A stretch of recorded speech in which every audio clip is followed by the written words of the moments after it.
திடீர்னு ஒரு பிரச்சனை வருது, நம்ம ஏதோ ஒரு இடத்துக்கு போகிறோம், வண்டி நிறுத்துகிறோம், மரம் நம்ம மேலே சாய்ஞ்சிரும் அப்படிங்கிற மாதிரி ஒரு நிலைமை வரும்போது நம்ம அப்போ தான் இப்படி வண்டியை நகுத்துவோம், மரம் விழுகும், நம்மளை அடி வாங்காமல் பார்த்துக்கும்.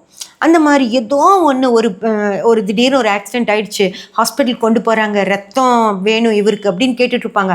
அந்த நேரம் பார்த்து அங்கே இருக்கிற ஒருத்தருக்கு அதே குரூப்பாக இருக்கும், உடனே ரத்தம் கிடைக்கும் நம்மளுக்கு. அந்த மாதிரி நம்ம குலதெய்வம் திடீர்னு ஒரு விஷயங்கள் நடக்குது, நம்ம என்ன பண்ணுறேன்னு தெரியாமல் தவிச்சிட்டு நிற்கும்போது நம்மளை காப்பாற்றுறது தான் குலதெய்வம். ஓகேங்களா? அதனால் நம்ம குலதெய்வம் நம்மளுடைய எந்த பாவத்தையும் சார்ந்து வராது, அது தனி விஷயம், நம்மளை காப்பாற்றுக்குன்னே அவர் இருப்பார்.